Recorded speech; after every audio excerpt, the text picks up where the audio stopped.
আমার শহর রায়গঞ্জ নিবেদন করছে সায়নী গোল্ড এন্ড ডায়মন্ড, থানা রোড, রায়গঞ্জ।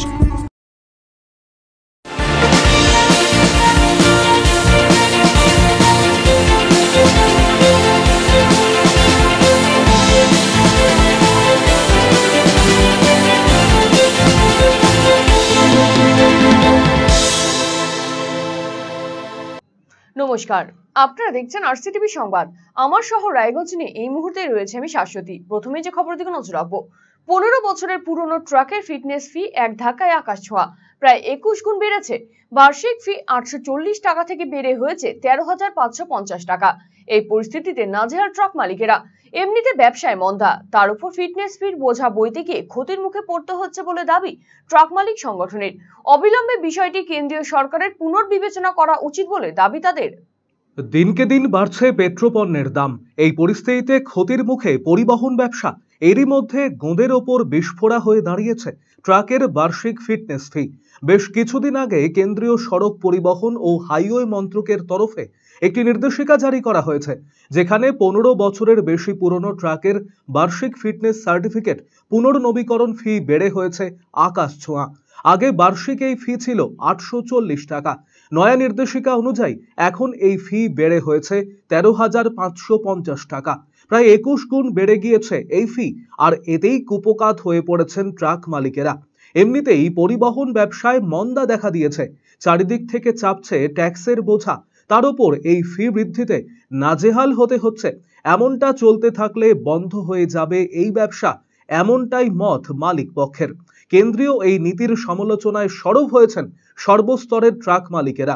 অবিলম্বে কেন্দ্রীয় সরকারের কাছে সহায়তার আর্জি জানিয়েছেন তারা। এই ফি বৃদ্ধিকে কেন্দ্র করে বিভিন্ন জায়গার পাশাপাশি রায়গঞ্জেও ট্রাক মালিকদের মধ্যে তৈরি হয়েছে হতাশা। রায়গঞ্জের ট্রাক মালিক জয়দেব গোস্বামী জানিয়েছেন, 15 বছরের পুরনো ট্রাকগুলির ফিটনেস ফি এক ধাক্কায় অনেক গুণ বাড়িয়ে দেওয়া হয়েছে। কেন্দ্রীয় এই নীতির জেরে প্রচুর ক্ষতির সম্মুখীন হতে হচ্ছে তাদের। এমনিতেই গাড়ির ব্যবসায় মন্দা দেখা দিয়েছে, পরিবহন ভাড়া বাড়ছে না, দীর্ঘদিন গাড়ি বসে থাকছে, চালক খালাসির বেতন বেড়েছে, যন্ত্রাংশের খরচ বাড়ছে, পেট্রোল ডিজেলের দাম বেড়েছে।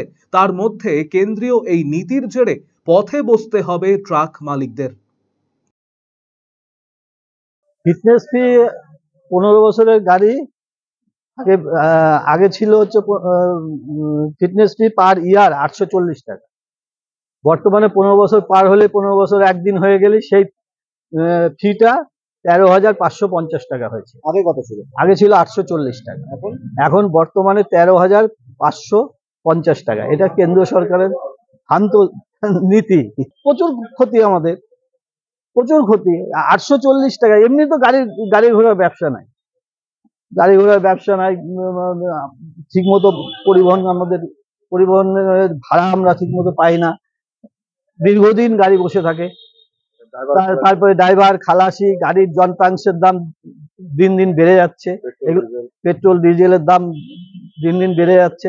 এই বিভিন্ন সমস্যায় জর্জরিত। এর মধ্যে কেন্দ্র সরকারের ফিটনেস ফি 840 ছিল, সেটা 15 বছর গাড়ি পার হয়ে গেলে সেটা এখন 13,550 টাকা হয়েছে। এতে আমাদের প্রচুর ক্ষতি হচ্ছে।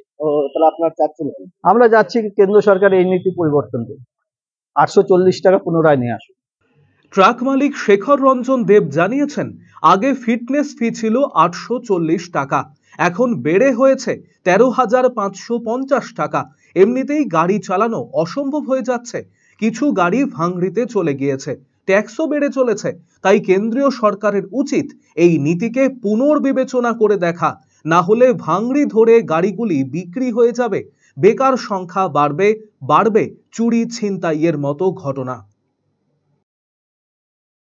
হ্যাঁ, ফিটনেস ফি আগে ছিল 15 বছর আগে যখন দিতাম আমরা, তখন 840 টাকা দিতাম। এখন 15 বছরের পুরনো গাড়িতে ফিটনেস ফি করছে 13,550 টাকা। আমাদের এতে দেওয়া খুব অসুবিধা, আমরা গাড়ি ঘোড়া এমনি চালাতে পারছি না। তারপরে গাড়ির কোনো ভাড়া নেই, আমরা যেটা চালাচ্ছি পেট্রোল ডিজেল সব জিনিসের দাম বেড়ে গেছে, স্টাফদের বেতন বেড়ে গেছে। আমাদের গাড়ি এরকম কিছু গাড়ি চলে গেছে ভাঙড়িতে, আর এগুলি যেগুলি আছে এগুলিও প্রায় ভাঙড়ি যাওয়ার পথে। আমাদের তো গাড়ি চালানো খুব মুশকিল। তারপরে তো ইন্স্যুরেন্স বেড়ে গেছে, ইন্স্যুরেন্সেরও 39,600 কত টাকা করে হয়ে গেছে। ফিটনেসের বিষয় আছে, তারপরে ট্যাক্স কিছু বাড়ালো, আমরা চাচ্ছি যে এই কেন্দ্রীয় সরকারের এই নীতিটা পুনর্বিবেচন করা হোক। যদি না করে পুনর্বিবেচন না করলে আমরা তো পথে বসে যাব, আমরা সব বেকার হয়ে যাব, আমাদের গাড়িগুলি সব ভাঙড়ি রেটে বিক্রি করতে হবে এই ধরে। বেকারত্ব সমস্যা বাড়বে, চুরি ছিনতাই ডাকাতি সব বাড়বে। রায়গঞ্জ ট্রাক ওনার্স অ্যাসোসিয়েশনের সম্পাদক তিমির মজুমদার জানিয়েছেন, গত 3 বছর ধরে কেন্দ্রের এই নিয়ম চলছে। এক ধাক্কায় আকাশ ছোঁয়া বাড়িয়ে দেওয়া হয়েছে ফিটনেস ফি। এর জেরে ব্যাপকভাবে ক্ষতিগ্রস্ত হচ্ছেন ট্রাক মালিকেরা। এই বিষয়ে federation of West Bengal truck operators অ্যাসোসিয়েশনের পক্ষ থেকে কেন্দ্রের নির্দিষ্ট মন্ত্রককে লিখিতভাবে জানানো হয়েছে, সরকার পদক্ষেপ না গ্রহণ করলে আন্দোলনে নামতে হবে বলে জানিয়েছেন তিমির বাবু। সেটা হলো যে গত 3 বছর ধরেই চলছে কেন্দ্রীয় সরকারের নতুন নিয়ম, যাতে 15 বছরের ঊর্ধ্বে গাড়িগুলো ফিটনেসের ক্ষেত্রে আমরা আগে 840 টাকা দিতাম ইয়ারলি একবার করে ফিটনেস হতো, যেটাকে সিএফ সার্টিফিকেট বলে। আমরা 840 টাকা করে 8 জিবির ক্ষেত্রে দিতাম। এখন সেটা হয়ে গেছে 15 বছর একদিন হয়ে গেলেই দিতে হবে 13,550 টাকা পার ইয়ার ফিটনেস ফিস। তার ফলে একটা ব্যাপক পরিমাণে টাকা প্রতি বছর আমাদের কাছ থেকে স্ন্যাচ করে গভর্নমেন্ট নিয়ে নিচ্ছে। হ্যাঁ, 15 বছরের অধিক গাড়ি এই যুক্তিতে, যার ফলে আমরা মনিটরি ক্ষতির দিকে ব্যাপকভাবে ক্ষতিগ্রস্ত হচ্ছে। হ্যাঁ, তার মধ্যে এই ধরনের আমাদের গোদের উপর বিষ পড়ার মতো এভাবে সরকারি এই সমস্ত ফিসগুলো বৃদ্ধি হওয়াতে আমাদের অবস্থা আরো দিনকে দিন খারাপ হয়ে যাচ্ছে। এই ব্যাপারে আমরা আমাদের mother organisation parent body federation of West Bengal truck operators অ্যাসোসিয়েশনের তরফ থেকে অলরেডি আমরা মিনিস্ট্রি অফ সারফেস ট্রান্সপোর্টকে আমরা এই ব্যাপারে লিখিত জানিয়েছি, ডেপুটেশন দিয়েছি, কিন্তু এখন পর্যন্ত কোনো কাজ হয়নি। এই বিষয়ে না দিলে আমাদের এই নিয়ে আমাদের ভাবতে হবে, ভেবে আমরা দরকার পড়লে আমরা বৃহত্তর আন্দোলনে যাবো, কোনো ধর্মঘটে যেতে পারি এই বিষয়ে, যদি গভর্নমেন্ট যদি এই ব্যাপারে পদক্ষেপ না করে। আরসিটিভি সংবাদ, রায়গঞ্জ। বাইপাস নির্মাণের পর রক্ষণাবেক্ষণের অভাবে ধুঁকছে রায়গঞ্জের বহু প্রাচীন কুলিক সেতু। জীবনের ঝুঁকি নিয়ে চলাচল করতে হচ্ছে রায়গঞ্জের কুলিক সেতুর ওপর দিয়ে। প্রাণ হাতে নিয়ে সেতু পারাপার করতে হচ্ছে। ক্ষণে ক্ষণে দুলে উঠছে সেতু, ভাঙছে রেলিং, ভাঙছে রাস্তা। সবই আমার আপনার চোখের সামনে, শুধু দেখতে পাচ্ছে না এই রক্ষণাবেক্ষণের দায়িত্বপ্রাপ্ত কর্তৃপক্ষ। কবে নেওয়া হবে ব্যবস্থা জানা নেই কারো।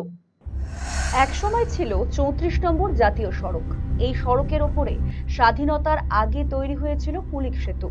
উত্তর দিনাজপুরের রায়গঞ্জ শহরের বুক চিরে বয়ে যাওয়া কুলিক নদীর ওপরে রয়েছে সেতুটি। স্থানীয়দের কাছে যা এখন এক আতঙ্ক। একটা সময় উত্তর পূর্ব ভারতের সাথে সড়ক যোগাযোগের একমাত্র মাধ্যম ছিল এই সেতুটি। প্রতিদিন হাজার হাজার গাড়ি যাতায়াত করত এই সেতুর ওপর দিয়ে। বর্তমানে রূপাহার থেকে 4 লেন বাইপাস চালু হওয়ায় চাপ কিছুটা কমেছে।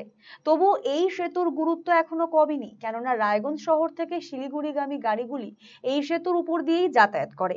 এছাড়াও দক্ষিণ দিনাজপুর জেলা থেকে আসা গাড়িগুলিও কুলিক সেতু পেরিয়ে চলাচল করছে। এমন একটি গুরুত্বপূর্ণ সেতুর অবস্থা দেখলে চমকে উঠবেন আপনিও। রায়গঞ্জের মানুষজনের কাছে এই চমকে ওঠা অবশ্য নতুন নয়। সেতুর উপরে তৈরি হয়েছে খানাখন্দ, মাঝে মাঝে ভেঙে গিয়েছে রাস্তার অংশ, পাশাপাশি সেতুর রেলিংও জরাজীর্ণ। কিছু কিছু জায়গায় বাঁশের বেড়া দিয়ে জোড়াতালি রয়েছে। রক্ষণাবেক্ষণের বিন্দু মাত্র চিহ্ন নেই, আর এর ওপর দিয়ে চলছে প্রাণের ঝুঁকি নিয়ে যাতায়াত। আমার আপনার যারাই এই পথ দিয়ে যাতায়াত করছে সকলেই এর দ্বারা বেশ আতঙ্কিত। আরো একটি উল্লেখযোগ্য বিষয়, কোনো ভারী যানবাহন এই সেতুর উপর দিয়ে চলাচল করলে তার নিচের পিলারগুলি দুলতে থাকে। সেতুটির মেয়াদ উত্তীর্ণ হয়েছে অনেক দিন আগেই। এমন ভয়াবহ পরিস্থিতি তৈরি হলেও কারো এতে কোনো নজর নেই কেন? প্রশ্নটা এখানে। শহরবাসী তথা ব্যবসায়ী মনোজ সাহা জানান, এক্সপোর্ট ইম্পোর্টের সব ট্রাক কুলিক সেতুর ওপর দিয়ে যাচ্ছে এখনো। জাতীয় সড়ক কর্তৃপক্ষ কুলিক সেতুর নজরদারি দিচ্ছে না। সেতুর অবস্থা খুব খারাপ।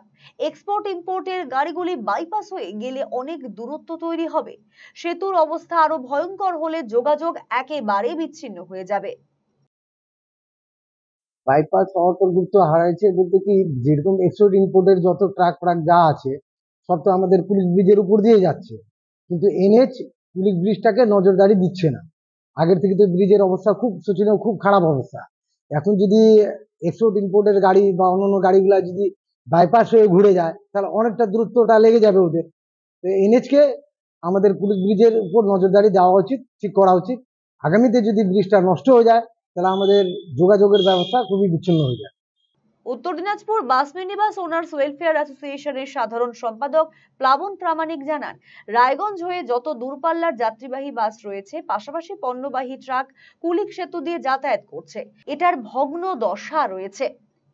এ বিষয়ে বহুবার বলা হয়েছে, বাইপাস তৈরি হওয়ার পর এই সেতুটির রক্ষণাবেক্ষণের অভাব দেখা দিয়েছে। গুরুত্ব হারানোর তো ঠিক না, কারণ বাস স্ট্যান্ড এই রায়গঞ্জ হয়ে যত দূরপাল্লার বাস, যাত্রীবাহী বাস সারাদিন ধরে যাতায়াত করে এবং দূর দূরান্ত থেকে যত পণ্যবাহী ট্রাক আমাদের এখান থেকে হিলি সীমান্ত বা রাধিকাপুর সীমান্ত বা আমাদের রায়গঞ্জ শহর বা তো শহর পার্শ্ববর্তী এলাকায় সব তো এই কুলিক ব্রিজ হয়ে যাতায়াত করছে। কাজে এটা প্রায় ভগ্নদশা। এই বিষয়ে বহুবার আমরাও বলেছি এবং বিভিন্ন সংবাদ মাধ্যমে প্রকাশিত হয়েছে যে এটার একটা স্থায়ী বন্দোবস্ত হওয়া দরকার। কিন্তু আমরা দেখতে পাচ্ছি এনএইচ তৈরি হওয়ার পর এটার সত্যি রক্ষণাবেক্ষণের অভাব দেখা দিচ্ছে এবং এটা গুরুত্ব হারাচ্ছেও। তো আমরা আশা করব যেন এনএইচ এটা রক্ষণাবেক্ষণ করে এবং যাতে এটা সুষ্ঠুভাবে মেরামতির অবস্থায় থাকে। বাইপাস হওয়াতে এখন আর তো এর উপর দিয়ে ভারী যানবাহন যাতায়াত করছে না, কিন্তু ভারী যানবাহন সেই সংখ্যায় যাতায়াত না করলেও একটা সংখ্যাতে যাতায়াত করছে, হিলি সীমান্ত যাচ্ছে, আমাদের যে কোনো সময় দুর্ঘটনায় কবল পড়তে পারে। কিন্তু এটা ভগ্নদশা, আমি এর আগেও তো আপনাকে বললাম যে এটা ভগ্নদশা চলছে। ব্রিজটা দোলে, যে কোনো গাড়ি যাওয়ার ক্ষেত্রে কিন্তু ব্রিজটা দোলে, ব্রিজটা অবিলম্বে মেরামত করা দরকার। যদি মেরামত করার অবস্থায় না থাকে তাহলে পাশাপাশি একটা অন্য ব্রিজ তৈরি করা দরকার। রায়গঞ্জ ট্রাক ওনার্স অ্যাসোসিয়েশনের সম্পাদক তিমির মজুমদার জানান, বাইপাস তৈরি হওয়ার কারণে কুলিক সেতু ভীষণভাবে গুরুত্ব হারিয়েছে। এক্সপোর্ট ইম্পোর্টের একাধিক লোডেড গাড়ি এই রাস্তাটি ব্যবহার করে। জাতীয় সড়ক কর্তৃপক্ষের রক্ষণাবেক্ষণের অভাবে সেতুটি বিপদের দিকে এগিয়ে চলছে। অবিলম্বে এই সেতু রক্ষণাবেক্ষণের স্থায়ী বন্দোবস্ত করার দাবি জানিয়েছেন তিনি। ভীষণভাবে গুরুত্ব হারিয়েছে, কেননা বাইপাস হওয়ার কারণেই গুরুত্বটা হারিয়েছে। মেনলি যেসব গাড়ি এই রাস্তাটা ব্যবহার করে লোড গাড়ি এবং স্পেশালি ওই আপনার ওই রপ্তানিকারী গাড়িগুলো, এক্সপোর্টের গাড়িগুলো যেগুলো ওই বালুঘাট লাইন হয়ে হিলি দিয়ে যায়, সেই গাড়িগুলো এই ব্রিজটাই ব্যবহার করে। এবং লোকাল এফসিআর গাড়ি থেকে শুরু করে আরও অন্যান্য বিভিন্ন গাড়ি যেগুলো এই রাস্তাকে ব্যবহার করে, ব্রিজটাকে ব্যবহার করে। কিন্তু আনফর্চুনেটলি এই ন্যাশনাল হাইওয়ে অথরিটি এই ব্রিজটা রক্ষণাবেক্ষণ করছে না। রক্ষণাবেক্ষণের অভাবে এই ব্রিজটা ক্ষতির দিকে যাচ্ছে, যার ফলে আগামী যে কোনো সময় কোনো ঘটনা ঘটে যেতে পারে এবং সেক্ষেত্রে এই ব্যবসা বাণিজ্যের উপর প্রভাব পড়বে। এবং মেনলি ওই বাইপাস হওয়ার কারণেই এই অনাগ্রহ ন্যাশনাল হাইওয়ে অথরিটির এই যে বাইপাস হওয়ার কারণে এই ব্রিজটাকে ঠিকমতো রক্ষণাবেক্ষণ না করা, যার ফলে আমরা যে কোনো সময় বড় ক্ষতির সম্মুখীন হতে পারি, এটা আমার মনে হয়। আরসিটিভি সংবাদ, রায়গঞ্জ। বিশেষভাবে সক্ষম পড়ুয়াদের জন্য বিশেষ উদ্যোগ গৃহীত হয়েছে রায়গঞ্জ বিশ্ববিদ্যালয়ে।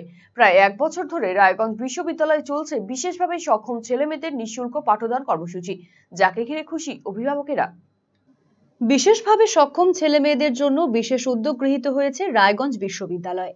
প্রায় 1 বছর ধরে রায়গঞ্জ বিশ্ববিদ্যালয়ে চলছে বিশেষভাবে সক্ষম ছেলেমেয়েদের নিঃশুল্ক পাঠদান কর্মসূচি। মূলত সক্ষম অর্থাৎ সমদৃষ্টি ক্ষমতা বিকাশ ও অনুসন্ধান মণ্ডল এবং রায়গঞ্জ বিশ্ববিদ্যালয়ের যৌথ প্রয়াসে গত বছর 18 জুলাই এই মহান কর্মযজ্ঞের সূচনা হয়েছিল। এর উদ্বোধন করেছিলেন রামকৃষ্ণ মিশনের স্বামীজি ও জেলা বিচারক। গুটি গুটি পায়ে চলতে চলতে 1 বছর অতিক্রান্ত। বিশেষ অনুষ্ঠান ছাড়া কখনো এই শিক্ষণ কর্মসূচি বন্ধ হয়নি।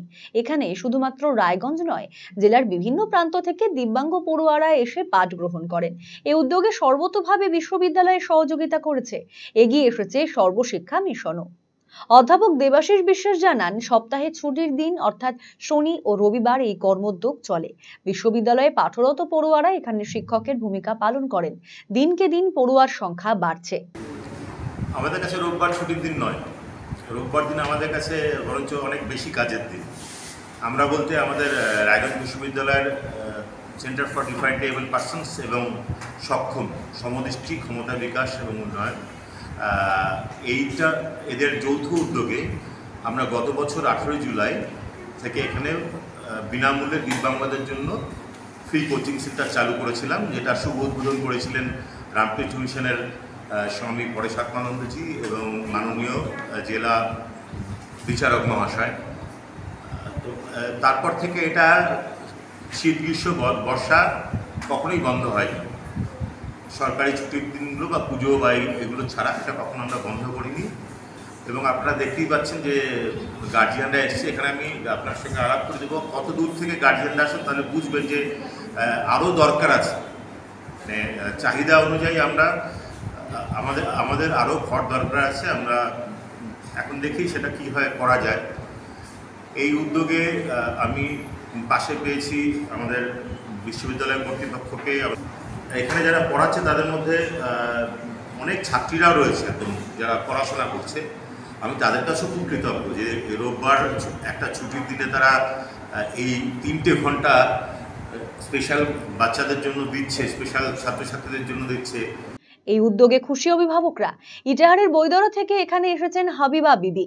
তার ছেলেকে এনেছেন পাঠ গ্রহণের জন্য। খুব উপকৃত হয়েছেন বলে জানান তিনি। বলছি, এখানে কি কারণে আসা আপনার? আমার ছেলেকে শেখানোর জন্য। কোন ক্লাসে পড়ে আপনার ছেলে? এখানে কি শিখছে ও? আমার ছেলে অনেক কিছুই শিখছে, এখানে পড়াশোনাও শিখছে, আর মানে শিখছে। এখানে নিয়ে আসা স্কুলে যা পড়ে তার থেকে এখানে একটু বেশি শেখাই। কিরকম উপকার পাচ্ছেন আপনারা? হ্যাঁ, পাচ্ছি, ভালো পাচ্ছি। কিরকম একটু যদি বলেন। সপ্তাহে আসি আমি। কোথা থেকে আসেন আপনি? চেকপোস্ট থেকে, বৈদা। বৈদারা? ইটাহার বৈদারা? ইটাহার থানা। ওইখান থেকে প্রতি রোববার করে আসেন? শনিবারে আসি, আবার প্রতি রবিবারে আসি। কালকেও এসেছিলাম। আচ্ছা, কি বলবেন এই যে এত পড়াশোনা যে করাচ্ছেন ওনারা? হ্যাঁ, ভালো ভালো। কোনো পয়সা করি তো লাগছে না? না না না। ঠিক। এই কেন্দ্রের শিক্ষক রবি কুমার দাস জানান, এই পড়ুয়াদের সাথে সপ্তাহে 2 দিন থাকতে পেরে তিনি খুশি। তাদের থেকে তিনিও অনেক কিছু শিখছেন। খুব ভালো লাগছে এখানে এসে। আমাকে মনে হচ্ছে যে আমি বাড়ির লোকজনদের সাথে আসছি। এদের সাথে থেকে আমরা যে ওদেরকে শুধুমাত্র শেখাতে পারছি সেটা না, ওদের কাছ থেকেও কিন্তু আমরা অনেক কিছু শিখতে পারছি। এই যে ধৈর্যতা, ভালোবাসাটা, এদেরকে যদি আমরা একটু ভালোবাসা দিই তাদের কাছ থেকে কিন্তু আমরা ঘুরে ঘুরে ভালোবাসাটা পাচ্ছি। এটা কিন্তু এখানে এসে এই বাচ্চাদের সংস্পর্শে এসে আমি কিন্তু এটা শিখতে পারছি। সবাই কি এরা বিশেষভাবে সক্ষম? হ্যাঁ, বিশেষভাবে সক্ষম। তারা প্রত্যেকে বিশেষভাবে সক্ষম। আর এখানে সব ধরনের বাচ্চা, ক্লাস 5 থেকে শুরু করে নিয়ে গ্র্যাজুয়েশন অবধি ফার্স্ট ইয়ারের বাচ্চারাও এখানে আসে প্রত্যেকেই। আরসিটিভি সংবাদ, রায়গঞ্জ। বর্ষার মৌসুমে উত্তর দিনাজপুরে পর্যাপ্ত বৃষ্টি নেই। প্রবল গরমে অতিষ্ঠ সাধারণ মানুষ। অনেকেই অসুস্থ হয়ে পড়ছেন।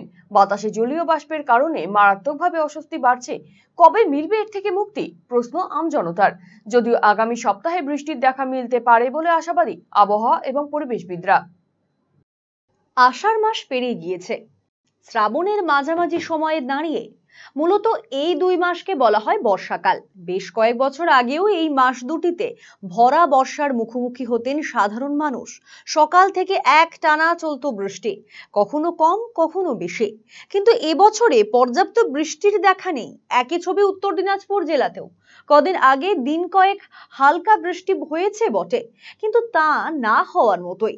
এদিকে এখন তেমন ভাবে বর্ষার আবহ দেখা না যাওয়ায় বিপর্যস্ত হয়ে পড়েছে জনজীবন।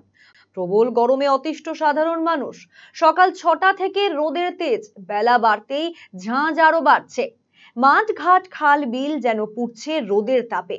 সকাল 11টার পর বাইরে বের হওয়া যাচ্ছে না, কিন্তু পেটের তাগিদে না বেরিয়ে উপায়ও নেই। প্রচন্ড ঘাম হচ্ছে শরীরে। বৃষ্টি না হওয়ার পাশাপাশি সামান্য বাতাসটুকুও নেই। ফলে বাইরে বেরোলেই ঘেমে স্নান করছেন মানুষজন। অস্বস্তি বাড়ছে। অনেকেই প্রবল গরমে অসুস্থ হয়ে পড়ছেন। রাস্তায় বেরিয়ে ঠান্ডা পানীয় কিংবা লস্যি খেয়ে শরীরকে কিছুটা স্বস্তি দেওয়ার চেষ্টা হচ্ছে। বাড়ছে ফলের জুসে ক্রেতাদের ভিড়। আর দিন 15 পার হলেই ভাদ্রের শুরু। তাহলে বৃষ্টি কখন হবে? সবার প্রশ্ন একটাই। এই পরিস্থিতি প্রাসঙ্গিক হয়ে উঠেছে সবুজায়ন। বৃহত্তর পরিসরে সবুজায়নের ফলে এই গরম থেকে মিলতে পারে মুক্তি। কিন্তু সমস্ত মানুষ সচেতন হলে তবেই তো কাজ হবে। এই গরমে নাজেহাল শহরবাসী। এমন গরম আগে দেখা যায়নি বলে মত সিংহভাগ মানুষের। দয়াল দেব শর্মা নামের এক ব্যক্তি জানান, অসম্ভব রোদ। ছেলেকে টিউশন দিতে এসে তার নাজেহাল অবস্থা। স্বস্তি পেতে লস্যি খেলেন। হ্যাঁ, গেছে নিচে। কেন? খুব গরম, যা গরম। গরমে অবস্থায় ভালো লাগছে না। দই লস্যি খেলাম, দাদার লস্যি ভালো। এই সময় তো আকাশ পবন মাস, এই সময় তো ন্যাচারালি এরকম থাকে। হ্যাঁ, এই সময় থাকে না, এই সময় কিন্তু এখন কি করবেন, ওয়েদারের ব্যাপার এখন বলা যাবে না। বৃষ্টি নাই এখন, বৃষ্টি এই এখন ক্লাস চলছে, ছেলেটা একটু টিউশন চলছে তো, এই ছুটি নিয়ে বেরিয়ে যাবো। রোদে আর থাকা যাবে না। কতদিন ধরে এরকম হচ্ছে? প্রায় অনেকদিন হয়ে গেল, তোমার প্রায় 1 মাস হয়ে গেল বৃষ্টি দেখা যাচ্ছে। চিটাপাটা হয়, জায়গায় জায়গায় হয়, জায়গায় জায়গায় না। হীরা বর্মন নামের এক ব্যক্তি বলেন, খুব গরম। সাধারণত আষাঢ় শ্রাবণ মাসে বৃষ্টি বাদল হয়।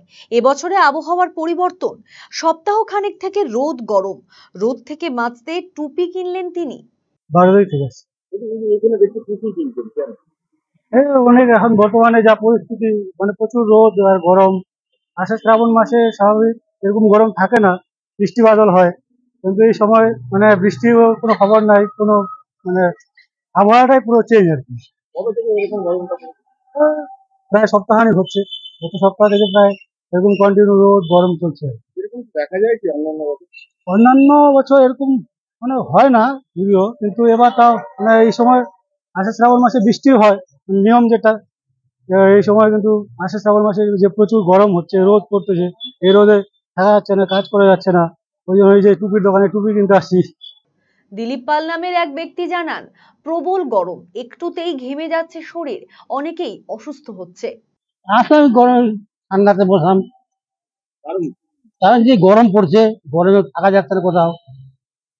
বাজার ঘাট করতে যাচ্ছি, ঘামে যাচ্ছি, জল বসে আছি এইভাবে। এসব কোনো এত গরম পড়েনি। ঘাম বেশি, ঘাম মানে প্রচুর ঘাম। অন্য কোনো এত গরম পড়েনি, এই বছর যা গরম পড়ছে, চলতি মানুষের মরে যাবে আস্তে আস্তে। দার্জিলিং থেকে আগত এক ব্যক্তি সঞ্জিত গুরুং জানান, ব্যবসার কাজে রায়গঞ্জে এসেছেন তিনি। এখানে গরম অনুভব করে হতবাক, প্রবল গরমে অতিষ্ঠ। मेरा थोड़ा सा दुकान है। तो गर्मी कैसा है? गर्मी तो बहुत है इस साल तो। गए साल तो ऐसा गर्मी नहीं था। अभी तो गर्मी से बड़ा दिक्कत हो रहा है। दार्जिलिंग में तो ऐसा गर्मी नहीं होता है। यहाँ पे आने से बात कैसा लग रहा है? अभी तो थोड़ा थोड़ा महसूस हो रहा है। अभी इधर आया हुआ 6 साल हो गया, थोड़ा थोड़ा महसूस हो रहा है। यहाँ पे किस लिए आए? अभी देखने के लिए, टोपी देखने के लिए आए हैं, गर्मी की वजह से। পরিবেশবিদ বিশ্বজিৎ রায় জানান, এই অস্বস্তির কারণে বাতাসে জলীয় বাষ্প, বৃষ্টি হচ্ছে না। সারা দেশেই এবারে বৃষ্টির অভাব রয়েছে। এদিকে বনজঙ্গল কম রয়েছে। আগামী সপ্তাহে বৃষ্টি হতে পারে। অস্বস্তির একটাই সবথেকে বড় কারণ, সেটা হচ্ছে জলীয় বাষ্প। বাতাসে যখন প্রচুর জলীয় বাষ্প থাকে, টেম্পারেচার খুব হাই না হলেও, হাই বলতে এখন যা টেম্পারেচার পাচ্ছি 35-36, কালকে 37 ডিগ্রি সেলসিয়াস টেম্পারেচার ছিল। এই অবস্থায় 90+ ম্যাক্সিমাম হিউমিডিটি, রিলেটিভ হিউমিডিটি চলে যাচ্ছে, আর মিনিমামটাও 80-র কাছাকাছি থাকছে। মানে এই যে প্রচুর জলীয় বাষ্প, তাতে অস্বস্তিটা কিন্তু নিয়ে আসছে। কারণ আমরা জানি বায়ুমণ্ডলে যেমন কার্বন ডাইঅক্সাইড একটা বড় গ্রিনহাউস গ্যাস, জলীয় বাষ্প কিন্তু উত্তম লং ওয়েভ রেডিয়েশনের শোষক, মানে ভালো গ্রিনহাউস গ্যাস। ফলে জলীয় বাষ্প যেখানে থাকবে সেখানে অস্বস্তি হবে। এই টাইমটা অস্বস্তি এমনিতেই বেশি থাকে, বৃষ্টি হচ্ছে না, টেম্পারেচার যে রেঞ্জ আছে আর কি 35, 36, 37, তাতে অস্বস্তি থাকবে। কিন্তু অন্যান্য বছর এই সময় বৃষ্টি পাওয়া যায়, এই বছর সেটা দেখা এই বছর বৃষ্টির একটা ক্রাইসিস রয়েছে। ওভারঅল ইন্ডিয়াতেই বৃষ্টির ক্রাইসিস রয়েছে, প্রথম থেকেই ছিল। মনসুনাল রেনফলগুলো বিক্ষিপ্তভাবে হচ্ছে না তাই নয়। আমরা যদি ডুয়ার্সে এবং আরও হাই অল্টিটিউডে যাই, পাহাড়িয়া অঞ্চলগুলোতে, ওগুলো কিন্তু বৃষ্টিপাত হচ্ছে। কিন্তু সাউথ বেঙ্গল থেকে শুরু করে আমাদের নর্থ বেঙ্গলের এদিকের অংশটা, দিনাজপুর এবং মালদা, এদিকের অংশটাই খুব বেশি বৃষ্টি রিসিভ করছি না। আমরা একটু এক্সট্রিমিটিতে ভুগি। আমাদের এদিকে জঙ্গল কম, হিমালয় থেকে অনেক দূরে, ফলে না সমুদ্রের এফেক্টটা ভালো করে পাই আমরা, না পর্বতের এফেক্টটা ভালো করে পাই, ফলে আমরা বৃষ্টিপাত থেকে বঞ্চিত হই। তো এটা একটা বড় কারণ। এই মুহূর্তে এক্স্যাক্ট বলা মুশকিল, তবে সামনের সপ্তাহে আমি বলবো। অন্তত 72 ঘন্টা ওয়েট করার পরেই আমরা যখন আগস্টের প্রথম দিকটাতে একটা ভালো রেনফলের এক্সপেকটেশন রয়েছে, এটা বলবো। এটা যদি খানিকটা রিলিফ দিতে পারে, যদিও আমরা সাফিসিয়েন্ট রেনফল কিন্তু পাইনি। অ্যাকচুয়ালি প্রচুর রেনফলের ক্রাইসিস আছে। মানে আমাদের 1600 মিলিমিটার বৃষ্টিপাতের চাহিদা, 1500 থেকে 1600 মিলিমিটার, মানে গোটা বছরে। তার মধ্যে বর্ষাকালটাতেই ম্যাক্সিমাম বৃষ্টি হয়, অন্যান্য সময় হয় না। তো বছর অন্যান্য সময় একেবারেই হয়নি। জুন মাসে মোটামুটি বৃষ্টিপাত হলো, আর জুলাইয়ে কিছুই পেলাম না, প্রায় বলতে গেলে 5-7 মিলিমিটার মতো বৃষ্টিপাত হয়েছে। সাধারণ মানুষকে তো বলার কিছু নেই, অ্যাকচুয়ালি আমি নিজেও সেই হিসেবে সাধারণ মানুষদেরই একজন। আমাকেও যখন বাইরে বেরোতে হয় এই সতর্কতা অবলম্বন করতে হয়। বাইরে বেরোলে আর বাইরের থেকে ঘরে ঢুকলে বারবার করে জামা চেঞ্জ করতে হচ্ছে। বাইরে গেলে টুপি, ছাতা, প্রচুর জল খেতে বলবো, কারণ এই সময় ডিহাইড্রেশন হওয়ার চান্স থাকে। ঘামে বেরিয়ে যাচ্ছে, আমি নিজেও দেখছি, মানে প্রায় হাসির মতো লাগে। 1 গ্লাস জল খাচ্ছি তো 2 গ্লাস জল বেরিয়ে যাচ্ছে ঘাম দিয়ে। তো এরকম সময় প্রচুর হাইড্রেটেড থাকতে হবে। যেগুলো রসালো ফল সেগুলো খেতে পারলে খুব ভালো। আর রোদটাকে পারলে পরে অ্যাভয়েড করতে হবে, খুব প্রয়োজন না থাকলে বিনা কারণে রোদে বেরোবে না। এটা যে কমন সানস্ট্রোক বা এগুলোর থেকে বাঁচার যে রাস্তা, সেটাকেই এখতিয়ার করে চলতে হবে সাধারণ মানুষকে, আর কিছু করার নেই। আরসিটিভি সংবাদ, রায়গঞ্জ। বিন্দু বিন্দু রক্ত দিয়ে বাঁচাবো লক্ষ প্রাণ, এই বার্তাকে সামনে রেখে রায়গঞ্জের West Bengal voluntary blood donor সোসাইটির পরিচালনায় অনুষ্ঠিত হলো রক্তদান উৎসব এবং পদযাত্রা। উত্তর দিনাজপুর জেলায় স্বেচ্ছায় রক্তদান আন্দোলনকে আরো সবল এবং গতিশীল করার লক্ষ্যে রক্ত যোদ্ধাদের দিয়ে এদিন একটি মহতী আলোচনা সভার আয়োজন করা হয় মোহনবাটিতে অবস্থিত অনুষ্ঠান ভবনে। অনুষ্ঠিত হয় পদযাত্রা, এর পাশাপাশি একটি রক্তদান শিবিরের আয়োজন করা হয়। আয়োজক সংস্থার আহ্বায়ক আকাশ বর্মন জানিয়েছেন, জেলায় স্বেচ্ছায় রক্তদানে অনীহা লক্ষ্য করা যাচ্ছে। এই বিষয়টিকে নিয়ে এদিন বিস্তারিত আলোচনা করা হয়।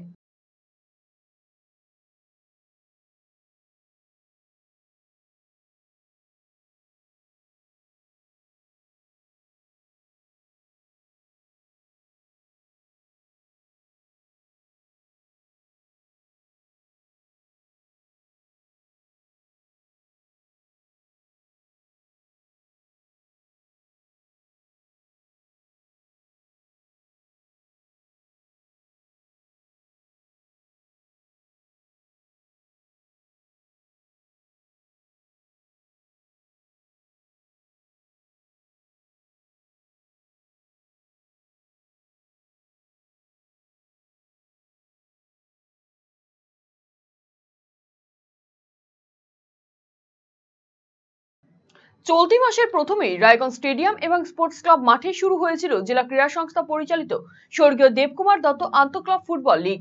10টি দলকে 2টি গ্রুপে ভাগ করে শুরু হওয়া ফুটবল লীগের খেলায় গ্রুপ এর শীর্ষে থেকে সেমিফাইনালে পৌঁছে গেল অরবিন্দ স্পোর্টিং ক্লাব। রবিবার লিগে তাদের শেষ ম্যাচে ফ্রেন্ডস ফরএভারকে হারালো অরবিন্দ স্পোর্টিং ক্লাব। লিগের 4টি ম্যাচে 4টিতে জিতেই জয় পায় অরবিন্দ স্পোর্টিং ক্লাব। অন্যদিকে 6 পয়েন্ট নিয়ে লিগের খেলা শেষ করলো ফ্রেন্ডস ফরএভার। সেমিফাইনালে যাওয়ার জন্য মঙ্গলবারের ম্যাচের ফলের ওপর তাকিয়ে থাকতে হবে ফ্রেন্ডস ফরএভারকে। রায়গঞ্জ স্টেডিয়াম এবং স্পোর্টস ক্লাব মাঠে চলছে স্বর্গীয় দেবকুমার দত্ত স্মৃতি ফুটবল প্রতিযোগিতা। উত্তর দিনাজপুর জেলা ক্রীড়া সংস্থা অনুমোদিত 10টি দল নিয়ে এই ফুটবল লীগ শুরু হয় 3রা জুলাই থেকে। 5টি করে দলকে 2টি গ্রুপে ভাগ করে রায়গঞ্জ স্টেডিয়াম ও স্পোর্টস ক্লাব মাঠে শুরু হয়েছিল আন্তঃক্লাব ফুটবল লীগ। ইতিমধ্যেই লিগের খেলা প্রায় শেষ পর্যায়ে এসে পৌঁছেছে। রবিবার আন্তঃক্লাব ফুটবল লিগের খেলায় নিজেদের শেষ ম্যাচে রায়গঞ্জ স্টেডিয়ামে পরস্পরের মুখোমুখি হয় গ্রুপ এর 2 দল অরবিন্দ স্পোর্টিং ক্লাব এবং ফ্রেন্ডস ফরএভার। এই ম্যাচে নামার আগে 3টি ম্যাচ খেলে 3টিতেই জয় পেয়ে 9 পয়েন্ট নিয়ে গ্রুপ এর পয়েন্ট টেবিলের শীর্ষে ছিল অরবিন্দ স্পোর্টিং ক্লাব। অন্যদিকে ফ্রেন্ডস ফরএভার 3টি ম্যাচ খেলে 2টিতে জয় এবং 1টিতে হারের ফলে 6 পয়েন্ট নিয়ে গ্রুপ এর পয়েন্ট টেবিলে দ্বিতীয় স্থানে ছিল। ফলে এদিনের খেলায় গ্রুপের শীর্ষস্থান ধরে রাখার লড়াই ছিল অরবিন্দ স্পোর্টিং ক্লাবের কাছে। অন্যদিকে ফ্রেন্ডস ফরএভারের কাছে অরবিন্দ স্পোর্টিং ক্লাবকে হারিয়ে শীর্ষস্থানে পৌঁছানোর লড়াই ছিল আজকের ম্যাচ। কিন্তু এদিনের ম্যাচে আক্রমণ প্রতি আক্রমণে খেলা জমে উঠলেও শেষ পর্যন্ত 1-0 গোলে ফ্রেন্ডস ফরএভারকে হারিয়ে জয় পায় অরবিন্দ স্পোর্টিং ক্লাব। এদিনের খেলায় অরবিন্দ স্পোর্টিং ক্লাবের পক্ষে জয়সূচক গোলটি করেন মিলন মুর্মু। খেলায় ম্যান অফ দ্য ম্যাচের শিরোপা পান অরবিন্দ স্পোর্টিং এর ফুটবলার মিলন মুর্মু। এদিনের জয়ের সুবাদে 4 ম্যাচে 12 পয়েন্ট নিয়ে গ্রুপ এর পয়েন্ট টেবিলে শীর্ষে থেকে সেমিফাইনালে পৌঁছে গেল অরবিন্দ স্পোর্টিং ক্লাব। 4 ম্যাচ খেলে 6 পয়েন্টে আটকে গেল ফ্রেন্ডস ফরএভারের। অন্যদিকে 3 ম্যাচে 6 পয়েন্টে রয়েছে ছটপড়ুয়া আদিবাসী স্পোর্টিং ক্লাব। লিগ ফরম্যাটে মঙ্গলবার শেষ ম্যাচ খেলবে ছটপড়ুয়া আদিবাসী স্পোর্টিং ক্লাব এবং রায়গঞ্জ একাডেমি অফ ফুটবল। এই খেলার ফলের উপর নির্ভর করছে গ্রুপের দ্বিতীয় দল হিসেবে সেমিফাইনালে যাবে কোন দল। সোমবার লিগের খেলায় নিজেদের শেষ ম্যাচ খেলতে নামবে গ্রুপ বির পয়েন্ট টেবিলে শীর্ষে থাকা রায়গঞ্জ স্পোর্টস ক্লাব এবং গ্রুপ বির পয়েন্ট টেবিলে দ্বিতীয় স্থানে থাকা Benu Bharati football coaching camp. ইতিমধ্যেই 3টি ম্যাচ খেলে 3টিতেই জয়ের সুবাদে স্পোর্টস ক্লাব 9 পয়েন্ট নিয়ে গ্রুপ বির শীর্ষে রয়েছে স্পোর্টস ক্লাব। অন্যদিকে 3টি ম্যাচ খেলে 2টিতে জয় এবং একটি ড্রয়ের সুবাদে 7 পয়েন্ট নিয়ে দ্বিতীয় স্থানে রয়েছে Benu Bharati football coaching camp. ফলে সোমবারের ম্যাচ কার্যত গ্রুপ বির প্রথম ও দ্বিতীয় স্থানের লড়াই হতে চলেছে। স্পোর্টস ক্লাবকে হারিয়ে একদিকে যেমন বেনু ভারতীর সামনে প্রথম স্থানে উঠে আসার লড়াই, অন্যদিকে ম্যাচে ন্যূনতম ড্র করলেও পয়েন্ট টেবিলে প্রথম স্থানেই থাকবে স্পোর্টস ক্লাব। ফলে সোমবার রায়গঞ্জ স্টেডিয়ামে উপভোগ্য লড়াই হওয়ার সম্ভাবনা দেখছেন ফুটবল প্রেমী মানুষ। আরসিটিভি সংবাদ, রায়গঞ্জ। আমার শহর রায়গঞ্জ এখনকার মতন এ পর্যন্তই। পরবর্তী সমস্ত খবরের জন্য চোখ রাখুন আরসিটিভি সংবাদে। নমস্কার।